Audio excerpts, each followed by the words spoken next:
지금 이 시간 가장 따끈따끈한 시사 이슈를 가장 쉽고 흥미롭게 소개해드립니다. 정상근의 정상근무 이상무 정상근 기자 함께합니다. 안녕하십니까? 네, 안녕하십니까? 네. 다음에는 이 선물 소개 좀 같이 하는 거 어때요? 아, 선물 소개요? 예. 네. 욕심 좀 나지 않으세요?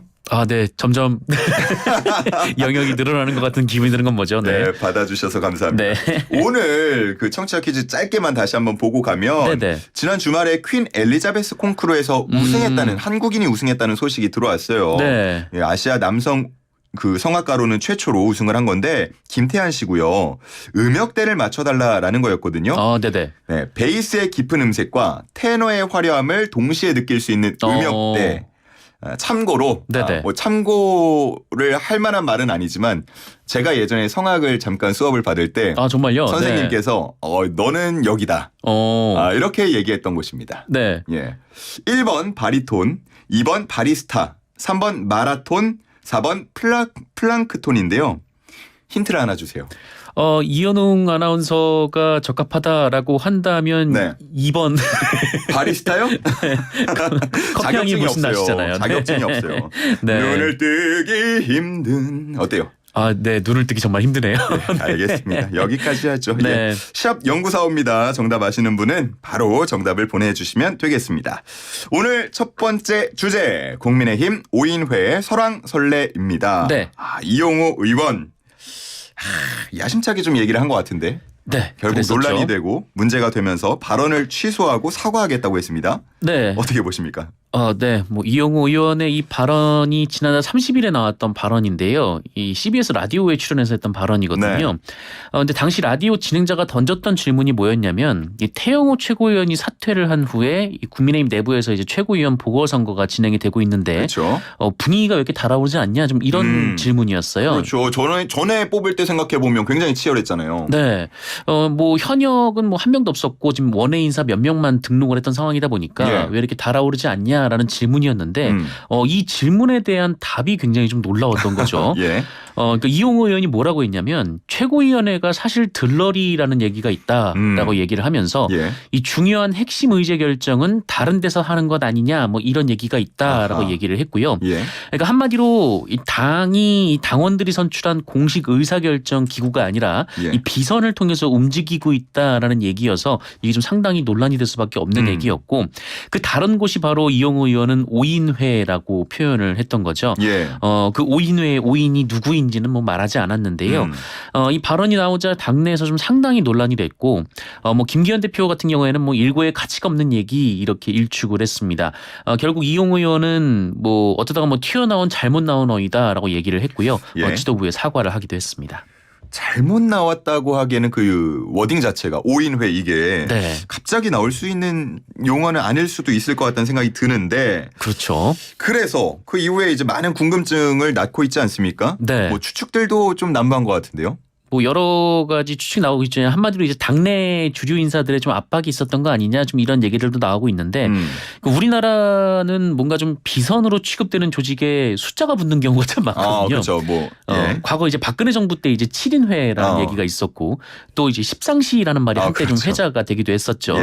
이게 5인회라는 명칭이 딱 붙다 보니까 단 5명에서 이제 당의 주요 의사결정을 하는 것 같은 좀 그런 뉘앙스를 풍기게 되고 그러다 보니까 이 단어 자체에 대한 부담감이 좀 상당했던 것으로 보입니다. 그래서 당내에서도 굉장히 좀 강한 어조의 경고가 나왔는데 이 친윤계 김정재 의원이 이 발언을 두고 이제 유언비어라고 얘기를 했고요. 그리고 이번 최고위원 선거가 실언 때문에 치러졌는데 이용호 의원의 말도 그에 못지않은 실언이다라는 취지의 얘기를 하기도 했습니다. 그러니까 실언으로 최고위원 둘이 저렇게 됐는데 당신도 그렇게 될 수 있다 이런 경고로 들리기도 하거든요. 이용호 의원도 국민의힘에서는 비주류에 속하고 또 민주당 출신이긴 합니다만 그래도 재선 의원인데 자신의 발언을 그냥 아예 통으로 취소를 했단 말이죠. 좀 이 정도면은 그 이런저런 경로를 통해서 압박을 받았던 거 아니냐 좀 이런 추측이 나오고 있는 그런 상황입니다. 들러리라는 얘기도 있었으니까 이게 김기현 대표 입장 혹은 지금 지도부 입장에서 느끼기에는 좀 불쾌했을 수도 있겠네요. 뭐 불쾌할 수밖에 없는 얘기일 것 같고요. 근데 근데 사실 좀 이 논란이 시작된 점을 좀 여기서부터 봐야 될 것 같은데, 이른바 이제 이번 지도부가 구성이 될 때 이제 친윤 윤심 논란이 계속 이어져 왔지 않았습니까? 그러니까 김기현 대표 본인도 계속해서 이제 윤심을 언급하는 선거 운동을 해 왔었거든요. 뭐 강한 대표, 뭐 강한 여당이라기보다는 이 대통령과 함께 이제 국정 파트너로서 좀 국정을 맞추는, 보조를 맞추는 좀 그런 대표로서의 자신의 정체성을 좀 홍보를 해오다 보니까 어떻게 보면은 여기서부터 좀 이어지는 논란이 아니었나라는 생각도 듭니다. 예. 뭐 여러 추측들 나오고 있는데 네. 역시나 혹시나 네. 또 그 이름이 들어갑니까? 아, 그 5인회에 들어가는 명단 그 이름에서 네. 이제 또 장 의원의 이름들이 많이 거론이 되는지. 네, 뭐 내부에서는 뭐 그런 얘기들이 뭐 없지 않아 뭐 기자 사이에서 돌고 있긴 합니다만, 근데 정확하게 뭐 명단이 나오거나 뭐 그런 건 아니기 때문에 뭐 정확히 실체를 확인할 수는 없는 얘기이고요.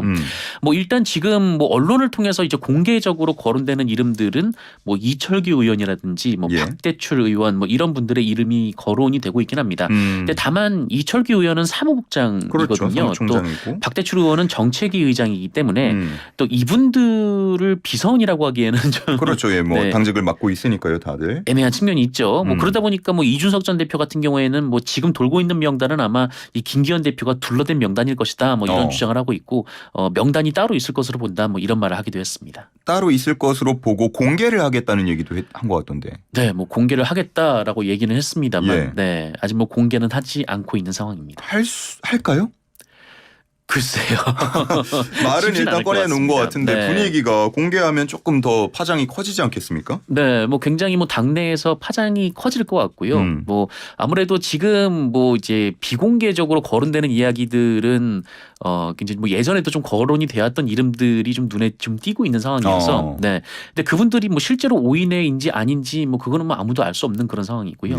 그러다 보니까 이제 명단 공개 그 자체만으로도 굉장히 큰 파장이 나올 것 같습니다. 그러니까 결국은 지금 돌고 있는 이름 하나하나를 얘기할 수는 없겠지만 뭐 친윤 그 라인으로 볼 수 있는 그 명단이 있다는 거죠. 네네. 그러니까 그분들이 이제 뭐 최고위원회가 아니라 그분들 5명이서 의사결정을 한다라는 게 의용호 의원의 주장이었던 건데요. 네, 그렇습니다. 자, 근데 다시 돌아와서 이제 최고위원 보궐선거를 보면 지금 3명의 후보가 경쟁을 하고 있는데 다 원외 인사고요. 네네. 뭐 3명 중에 누가 되더라도 이게 좀 최고위원 그 면면이 의원이 좀 적고 다들 원외 인사로 좀 구성이 되고 이런 분위기라서 좀 여러 가지 해석이 또 나올 것 같아요. 그렇죠. 뭐 여러 언론에서 이 현상을 두고 해석을 하고 있는데요. 일단 이 현역 의원들은 그 내년에 총선을 치러야 되거든요. 그러니까 총선을 치르려면은 공천을 받아야 되는데 이 당 지도부는 사실상 공천장을 받을 가능성이 높은. 네. 그러니까 그래서 이제 지난 최고위원 선거 때 굉장히 경쟁이 치열했었죠. 그런데 지금 그 현역 의원들이 아무도 나서지 않았고 지금 뭐 이렇게 차츰차츰으로 거론되던 현역 의원들도 모두 출마하지 않은 그런 상황이거든요. 왜 그럴까요? 그 이유를 좀 여러 언론에서 분석한 걸 종합하면 일단 첫 번째는 윤심을 알 수 없다라는 점이 있는 것 같습니다. 윤심을 알 수 없다. 네, 그러니까 지난 최고위원 선거 때 뭐 그러니까 유승민 전 의원, 뭐 나경원 전 의원, 뭐 안철수 의원 이런 분들이 이제 후보로 출마를 했는데 그때 이제 굉장히 큰 논란이 벌어지지 않았습니까? 그러니까 유승민 전 의원과 나경원 전 의원은 아예 출마도 못했고 안철수 의원은 출마를 했습니다만 뭐 결국 뭐 주저앉았던 그런 상황이니까요.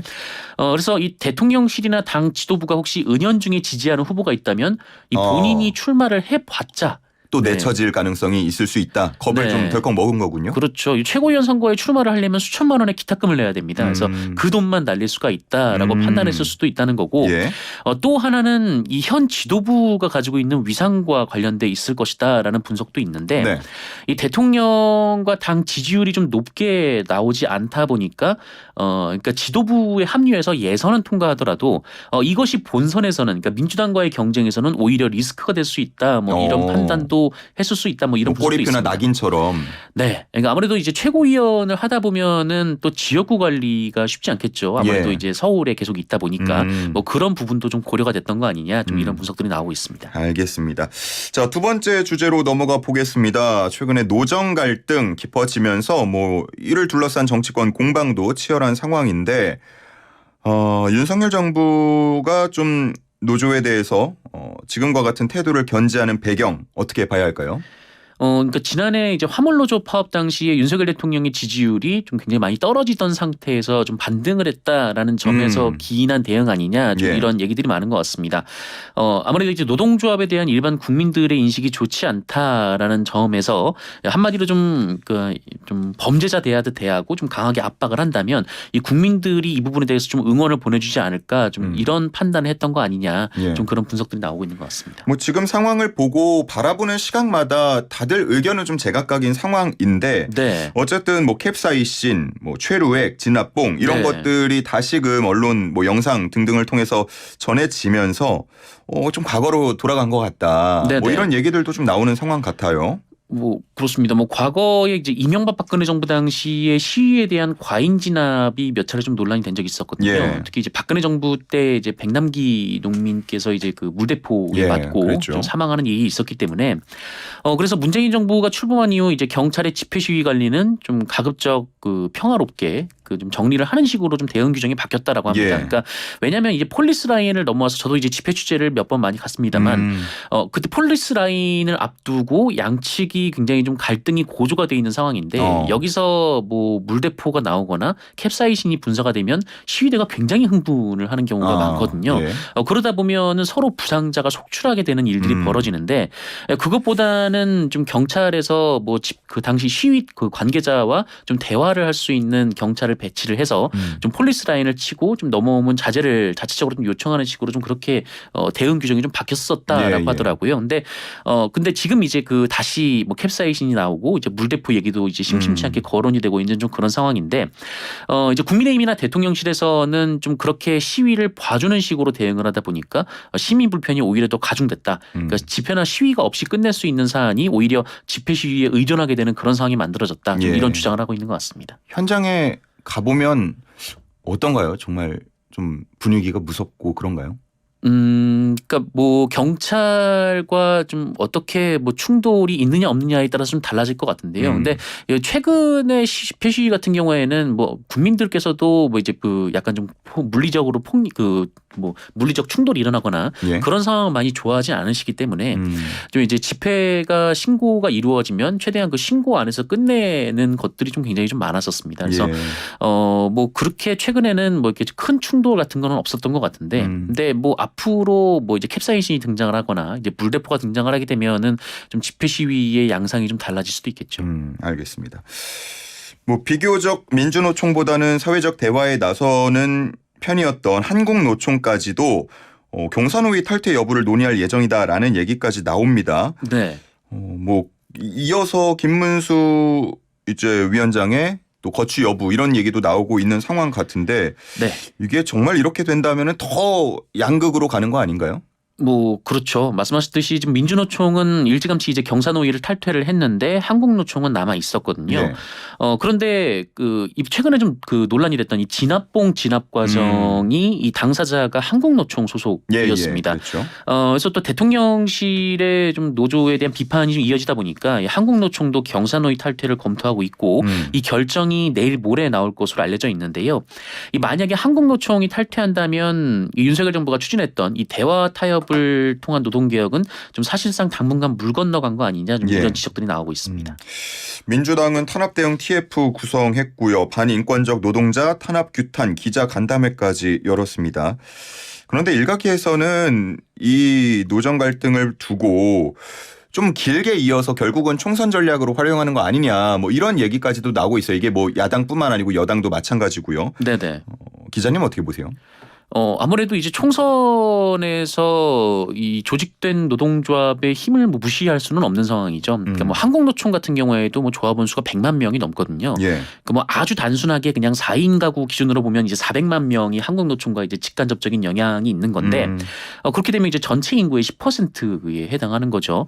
근데 호남과 영남을 제외하고는 대체로 이제 수도권 격전지에서는 이 승패가 2에서 5% 포인트 정도로 갈리는 경우가 많거든요. 물론 이제 노동조합에 대한 정부의 강경 대응이 이 정부의 지지율을 올렸던 부분도 있지만 한국노총의 조직표가 좀 정치권에서 분명 무시할 수 없는 수준인 것 같습니다. 그래서 뭐 이 한국노총, 민주노총에 대해서 뭐 정치권에서는 이제 선거 때마다 좀 이제 손을 내미는 모습들이 나오기도 했었고요. 있고요. 예. 그래서 이제 국민의힘 내부에서도 이렇게 너무 이제 그 극단적인 좀 갈등 상황을 좀 피하고자 하는 좀 그런 얘기들이 나오고 있는데 윤재혁 원내대표 같은 경우에도 이제 비공개 회의에서 뭐 한국노총과의 관계는 좀 복원할 필요가 있다 뭐 이런 얘기를 했다고도 하고요. 예. 당시 이제 회의 참석자 중에서 뭐 김문수 경사노위 위원장의 좀 교체가 필요하다 이런 얘기도 나왔었다라고 합니다. 어쨌든 이게 길게 정말로 총선까지 이어지고 그러면 네. 뭐 일반 국민들이 느끼는 뭔가 공포, 불편 이런 거 불안감 등등은 더 심화될 수 있을 것 같은데 풀 수 있는 방법, 해법이 있다면 어떤 게 있을까요? 뭐 사실 그 윤석열 대통령이 이제 노동개혁을 몇 차례 언급했지만 그 쉽지는 않거든요. 이게 그 첫 번째 노동 관련 권리는 헌법에 보장된 것들이 많고 예. 이 하위법을 개정하자기엔 또 민주당의 의석수가 많죠. 그리고 단체 협약은 대체로 이제 노사 자율에 의해서 결정되는 경우가 대부분입니다. 그러니까 정부가 노동개혁을 말하고는 있지만 사실 할 수 있는 건 별로 없는 상황인데요.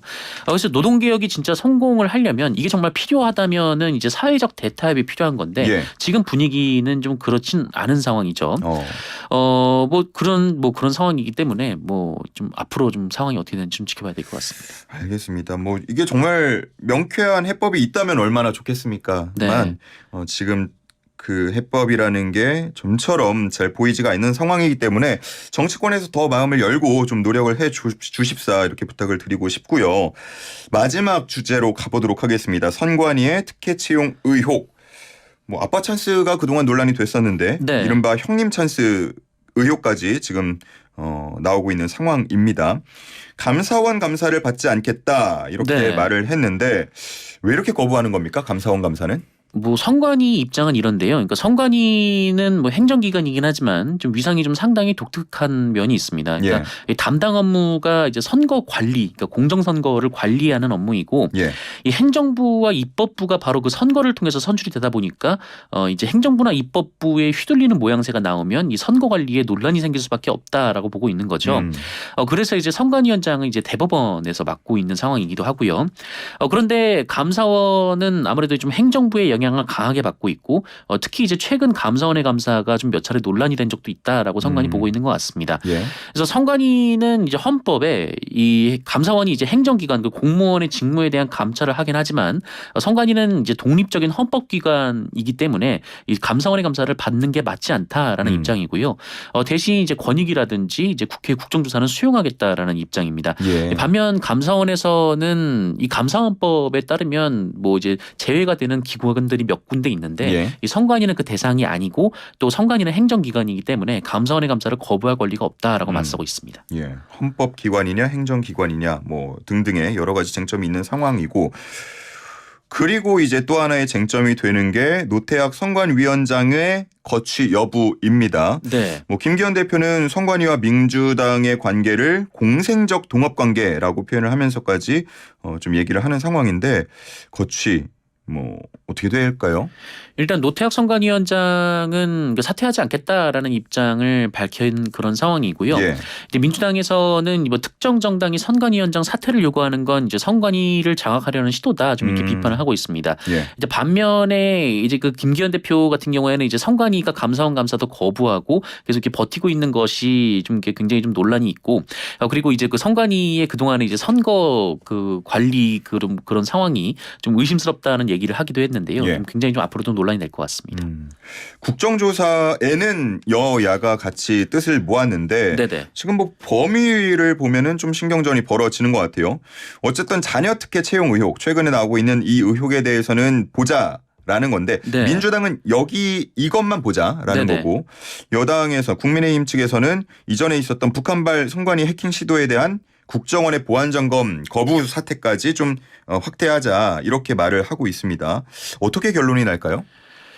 글쎄요. 아무래도 양측의 입장이 좀 갈리다 보니까 뭐 합의가 쉽지는 않겠습니다만 뭐 어떻게 합의가 날지는 좀 더 두고 봐야 될 것 같습니다. 근데 어쨌든 뭐 이 문제는 이제 자녀 특혜 채용 의혹이 불거지면서 생겼던 문제이기 때문에 민주당에서는 이제 그 부분만 그러니까 다른 이제 선거 사무와 관련된 부분은 보지 말자는 거고 여당에서는 선관위가 그동안 좀 논란이 됐던 부분들이 몇 군데 있으니까 그것까지 국정조사하는 김에 모두 같이 살펴보자 좀 그런 의미인 것 같습니다. 뭐 일각에서는 민주당 측이 뭐 후쿠시마 오염수 그 특위 구성이나 아니면은 청문회 관련해서 일종의 딜을 시도할 수도 있다라는 네. 관측들 나오고 있는 것 같고 이에 대해서 주변에 몇 번 물어봤더니 의견들이 좀 많이 나뉘더라고요. 네, 뭐 어떠세요? 글쎄요. 뭐 이 부분에 대해서 뭐 보도가 나온 건 봤습니다만 뭐 어떻게 뭐 결론이 날지는 뭐 아직 뭐 알 수 없는 상황이랍니다. 딜을 할 가능성이 후쿠시마 오염수 그 문제도 워낙 큰 거니까 네. 민주당 입장에서는 셈법을 좀 계산을 하지 않겠습니까? 네, 뭐 계산을 할 수는 있겠죠. 근데 어쨌든 이 국정조사나 청문회 같은 경우는 거의 대부분 여야 합의를 통해서 이루어졌기 때문에 예. 민주당이 의석수가 많기는 하지만 이 청문회라든지 국정조사를 단독으로 이렇게 추진하기는 좀 부담스러운 상황인 건 맞거든요. 그래서 좀 그런 면에서 좀 이렇게 이른바 이제 뭐 딜 얘기가 나오고 있긴 합니다만 예. 글쎄요. 좀 어떻게 결론이 날지는 잘 모르겠습니다. 알겠습니다. 좀 더 지켜보도록 하겠고요. 윤석열 대통령 지지율 관련해서 네. 좀 한번 살펴보겠습니다. 지금 지지율 추가 상승을 위해서 어떤 전략이 필요한지 아마 고심이 많을 것 같습니다. 기자회견도 앞두고 있고요. 네네. 앞으로 어떤 전략들이 혹시 필요하다고 보세요? 글쎄요. 뭐 지금 뭐 윤석열 대통령이 좀 지지율을 올리기 위해서는 뭐 어떤 분들은 좀 안정적인 국정 운영을 위해서 뭐 이른바 뭐 야당과도 만나고 손을 좀 정치적 내밀어라. 반대파와도 만나야 된다라고 하는 분들도 계시고 예. 또 다른 분들은 뭐 그동안 이제 윤석열 대통령이 뭐 해왔던 뭐 이른바 이제 그 사회 개혁을 좀 더 강하게 추진해야 된다 좀 이렇게 얘기를 하는 분들도 계시는데 이게 뭐 그 지지율이라는 게 사실 뭐 올라갔다가 내려갔다가 하고 있는 상황이거든요. 예. 그래서 뭐 글쎄요. 뭐 아무래도 이제 그 기자회견에서 앞으로의 좀 이제 국정 운영 기조라든가 뭐 이런 부분들이 좀 잘 드러날 것으로 보입니다. 알겠습니다. 또 기자회견에서는 어떤 내용 나오는지 지켜보도록 하겠습니다. 자, 오늘 슬라고시 문제 정답 공개하면서 우리 기자님과는 인사 나누겠습니다. 네. 오늘 정답 뭡니까? 네, 1번 바리톤입니다. 네, 정답은 1번 바리톤이었습니다. 알겠습니다. 기자님은 여기까지 함께하겠습니다. 정상근 기자와 함께했습니다. 고맙습니다. 네, 고맙습니다. 네.